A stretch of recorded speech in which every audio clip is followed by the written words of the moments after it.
vous êtes échauffé. Manuel sera avec nous au 32-16. Manuel est bien conscient qu'il faut justement entraîner ses muscles, même hors saison hivernale pour aller faire du ski. Oui. On écoute son témoignage dans un instant. Je pense que ça va devenir votre meilleur ami, Manuel, dans un instant. Le 32-16, l'appli RMC Direct Studio. Si vous voulez réagir, c'est le moment ou jamais. À tout de suite. RMC jusqu'à 9h, votre forme, François Sorel, Christian Recca.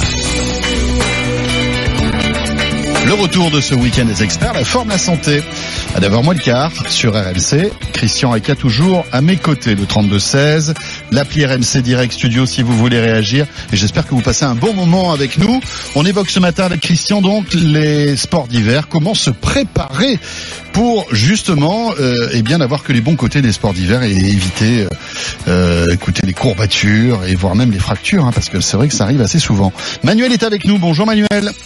Bonjour à tout le monde. Bonjour. Alors Manuel, expliquez-nous. Alors j'imagine que vous pratiquez les sports d'hiver régulièrement. Je dirais que depuis que j'ai découvert cette activité du cross-skating, je suis heureux d'arriver en hiver, mais je m'amuse tout le long de l'année en utilisant 100% les mêmes muscles que, je dirais, le ski de fond. Donc, mesdames et messieurs, vous entendez ce que vient de dire notre ami? C'est fantastique. J'aimerais vous demander de le répéter, mais c'est génial. Allez-y, je vous écoute. Je disais que je suis plus ski de fond que ski alpin parce que je suis une personne qui fait attention à mon corps, je dirais.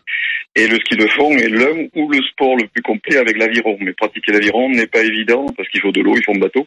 Le ski de fond, il faut de la neige, mais on travaille 90% des muscles du corps. Ça vous êtes d'accord, Christian? Ah oui, le ski de fond, c'est génial. Ce que dit monsieur est sublime, c'est génial. Alors parce que tout travaille dans le ski de fond. Ah, tout. Et que faites-vous en dehors de la saison? Oui. Expliquez à nos auditeurs. Et voilà, vous nous parlez de cross-skating. Qu'est-ce que c'est que le cross-skating? Alors, le cross-skating, vous connaissez le ski de fond. Le ski de fond, on travaille les bras, les jambes en même temps. Je dirais que je rapproche un petit peu le ski de fond de la marche nordique. Mais c'est vrai il me manque pour moi, personnellement, le côté ludique de la marche nordique parce qu'il n'y a pas de glisse, en fait. Mais on travaille aussi énormément de muscles et c'est très intéressant. Donc moi, je suis arrivé au cross-skating parce que le ski de fond, quand il y a la neige, c'est intéressant, mais beaucoup de personnes qui font du ski de fond, et essentiellement les compétiteurs, se mettent sur du ski à roulette. Le ski à roulette est très intéressant. On travaille les mêmes muscles. L'inconvénient, c'est qu'il faut du goudron très lisse, il faut des infrastructures, goudron, terre battue, les terrains du roller. Donc c'est plutôt pour les villes. Ça peut être une piste d'athlétisme? Pardon de vous interrompre. Ça peut être une piste d'athlétisme? Non, le ski roue va se faire sur du goudron. C'est-à-dire où vous pouvez faire du roller, essentiellement dans les villes bien goudronnées. Alors moi, je suis à la campagne, je suis côté de Tarbes.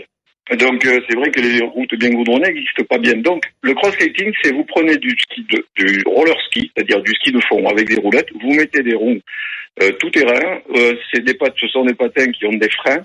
On utilise les mêmes bâtons que le ski de fond et on va rouler sur des sentiers. On est outdoor, on est dans des sous-bois. On va pratiquer aussi un peu l'équivalent du ski de randonnée parce que c'est des patins qui permettent d'avoir des roues en petit recul qui vont monter exactement comme le ski de randonnée. Et en descente, on a des freins. Je dirais que c'est moins dangereux que le ski parce qu'en ski, quand on prend de la vitesse en descente et qu'on ne maîtrise pas trop, les virages sont un peu dangereux. Enfin bon, le truc, Manuel, moi, ce qui me fait un peu peur, c'est les chutes, non? Avec ce système-là, c'est pas dangereux? Non, parce que contrairement au roller où les roues sont sous les pieds, là, les roues sont devant et derrière le pied, donc on a une stabilité beaucoup plus intéressante. C'est 100% la même position que sur du ski de fond. D'accord. Alors dites-moi, on achète où ce matériel? Alors, moi, j'utilise la marque Skyke. Il y a d'autres patins nordiques, on appelle ça du patin nordique. Ça s'achète où? Il y a aujourd'hui des vendeurs en France, mais regardez sur Internet, regardez sur YouTube, regardez des vidéos, et petit à petit, vous allez trouver des personnes qui vont pouvoir vous proposer ce type de matériel. Mais il y a des matériels où le talon est fixe, donc on est plutôt en pas du patineur comme des rollers. Il y a du matériel où le talon se lève exactement comme le ski de fond, mais avec ses propres chaussures non plus. Je dirais, moi, j'utilise mes patins pour aller chercher le pain le matin. Ah oui. Je mets mes chaussures c'est normales, génial. Je prends mes bâtons, je vais chercher le bâton et physiquement, j'ai 52 ans cette année, ça va. Ah c'est bien, parfait. Et de temps en temps, vous allez skier ou pas?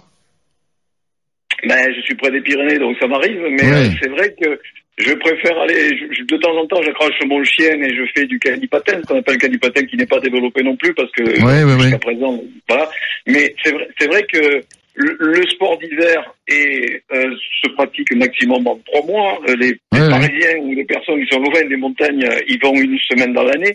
Se préparer toute une année pour faire du ski, c'est vrai qu'il y a un but, c'est-à-dire se préparer pour faire du ski, mais pourquoi pas se préparer pour se faire plaisir avec un engin où il y a de la glisse. On est d'accord.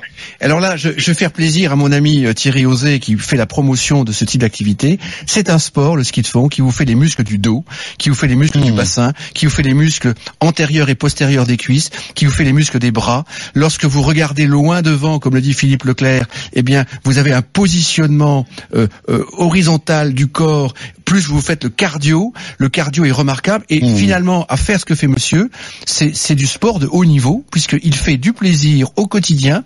J'ai entendu qu'il avait des skis qui permettaient de faire du ski en sous-bois, donc je vais approfondir le matériel qu'il faut pour ça, et ça serait absolument génial que nos auditeurs se préparent tout au long de l'année à l'activité physique, à la bonne santé et en même temps au ski, parce que c'est à mon avis la meilleure préparation qui soit pour le ski.